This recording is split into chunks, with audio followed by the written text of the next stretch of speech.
Good morning, students. My name is Lakshmi Hembram. I am the student of M.Ed second semester of Jamshedpur Women's College.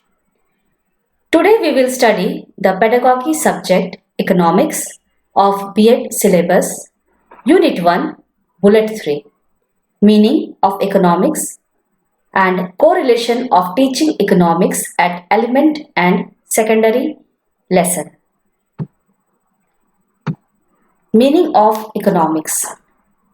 Economics is a science which studies human behavior as a relationship between ends and scarce means which have alternative uses. It is a branch of knowledge concerned with the production, consumption, and transfer of wealth. Economics is the social science that studies the production, distribution, and consumption of goods and services. Economics focuses on behavior and interactions of economic agents and how economies work. Economics is the study of how societies use scarce resources to produce valuable commodities and distribute them among different people. Behind this definition are two key ideas in economics that goods are scarce and that society must use its resources efficiently. We study economics to know the economic condition or scenario of our country. The ultimate goal of economic science is to improve the living condition of people in their everyday life.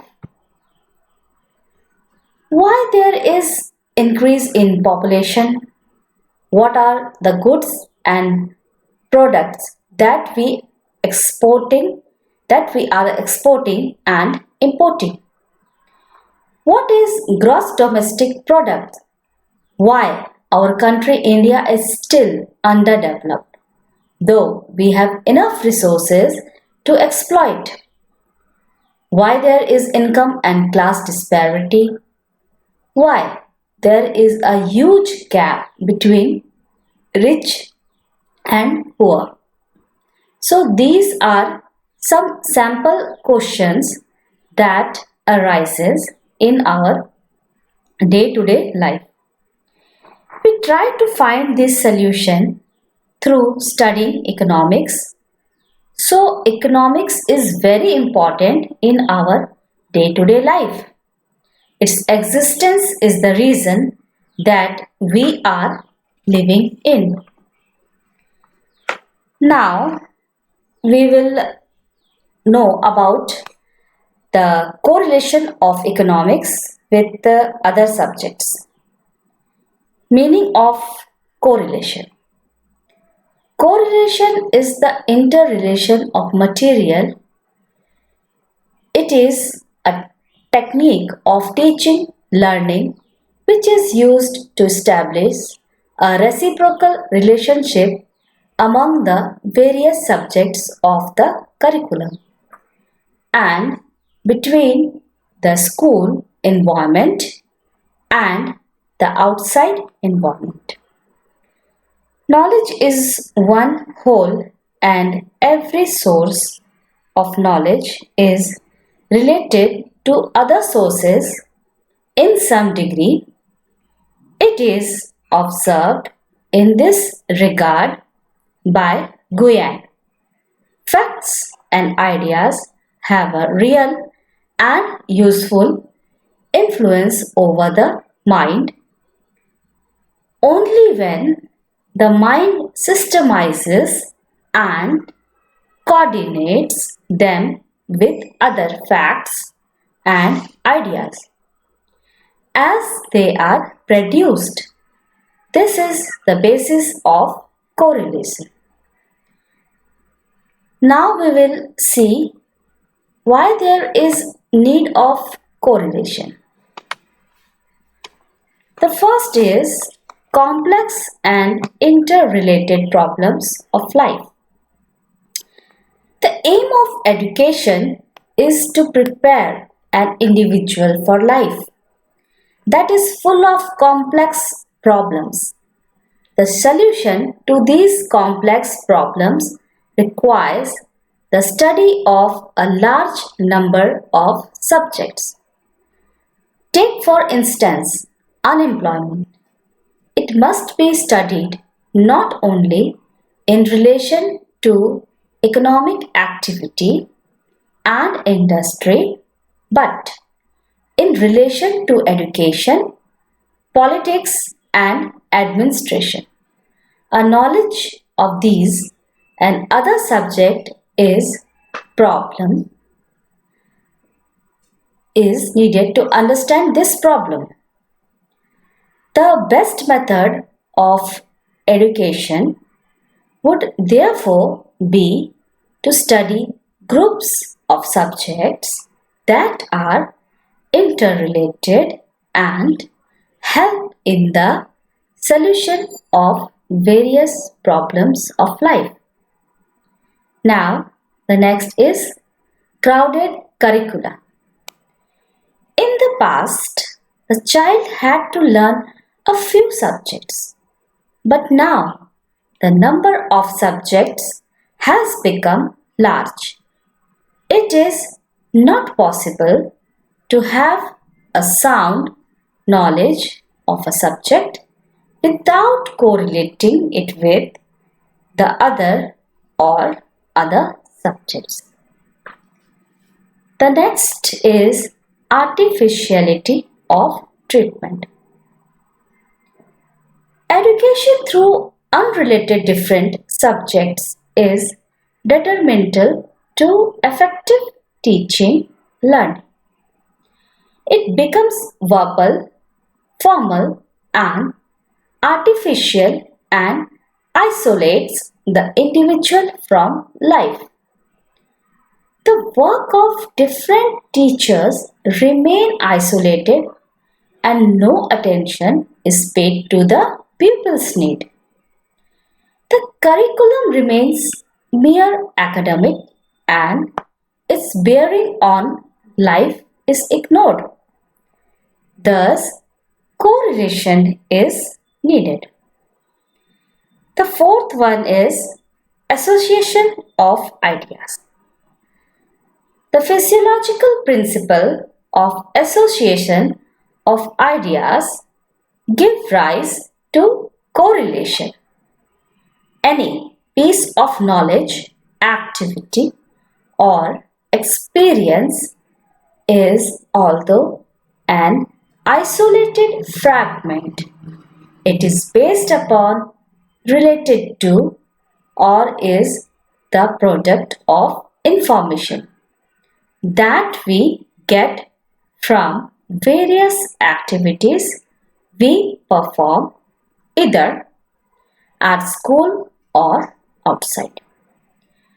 Education is a synthetic and not an isolated process.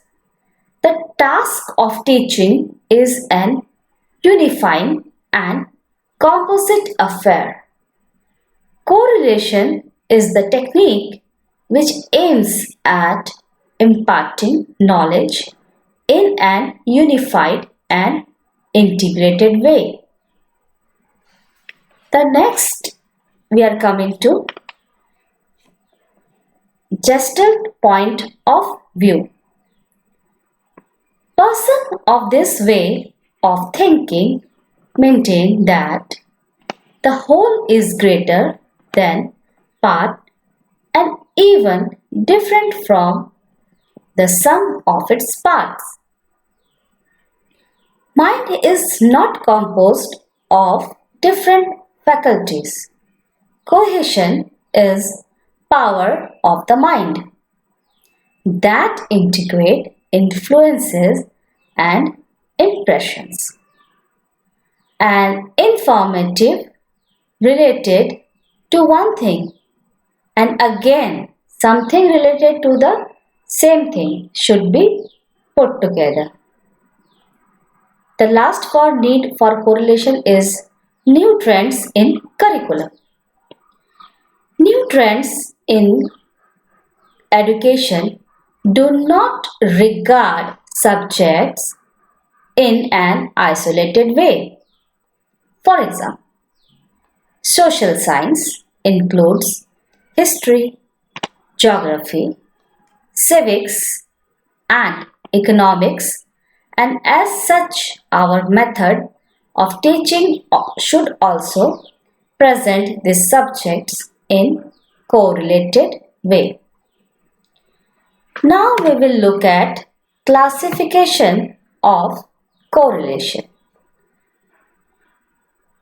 So, following methods are normally used in the classification of correlation. The first is correlation with life. This is an ideal type of correlation. School is said to be the epitome of life, and our schools be society or community in miniature. The activities of the life of the school must be linked with the outside life. The school curriculum should consist of simplified, purified, and balanced activities of society. The school should become the center of community life. Coming to the second point, correlation of subjects with the craft and industry. The Zakir Hussain Committee report lays down the elements of curriculum which we have recommended are closely correlated with one another because we have made an attempt to relate them integrally to the life and the environment of the child. Hence, the center of correlation is a craft chosen according to the needs of the environment. This is said by Gandhiji. The third, correlation of different subjects among themselves. The teaching of different subjects should be done in such a way as one subject constantly helps instruction in the other subject. While teaching history, the history teacher will stress that India had to face foreign invasions. Because of its economic prosperity, many social and economic events are the outcome of historical and geographical influences and vice versa. Similarly, in the teaching of physical science, attempts should be made to correlate various subjects. The fourth one is correlation with the contents of a subject. Topics of the subject should be so arranged that one develops as a natural outcome of the other and prepares the way for the succeeding one. It is well known maxim that the child learns new things in terms of the old.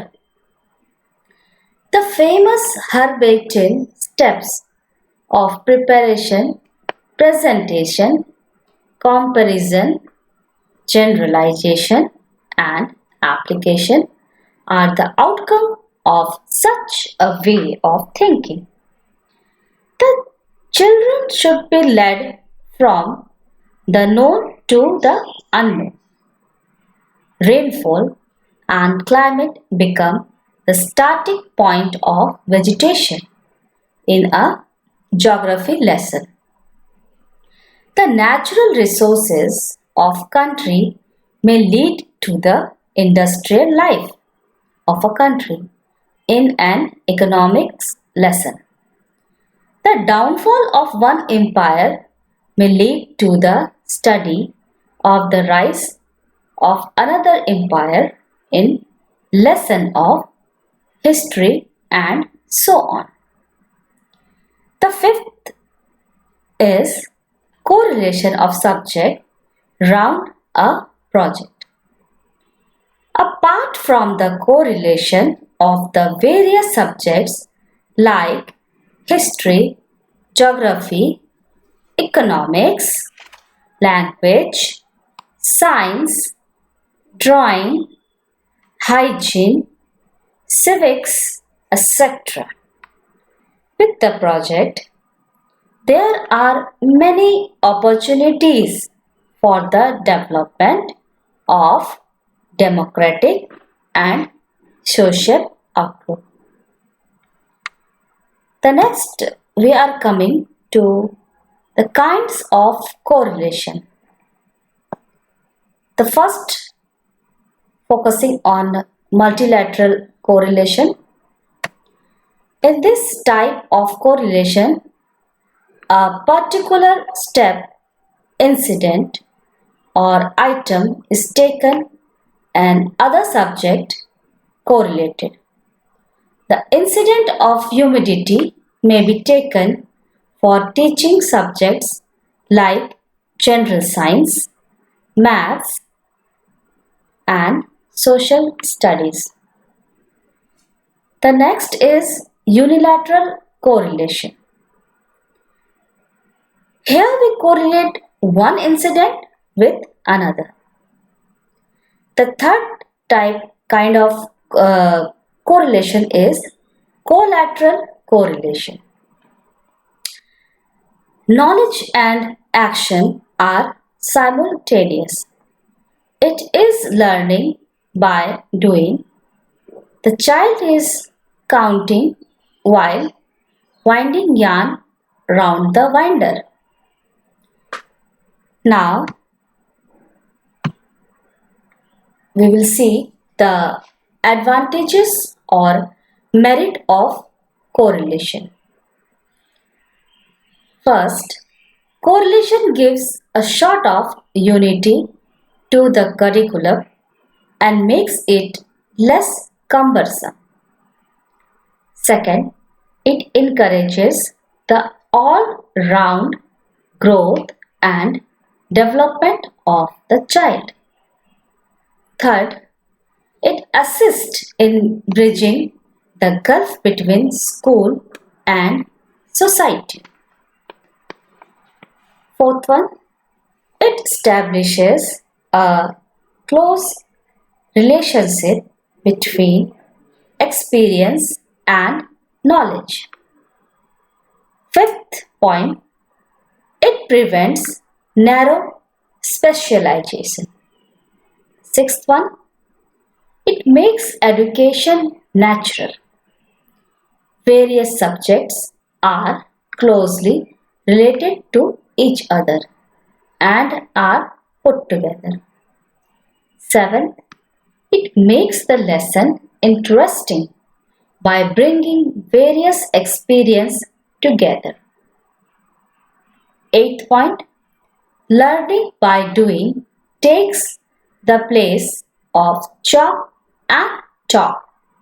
When we organize projects to correlate different subjects. Now coming to essentials of good correlations.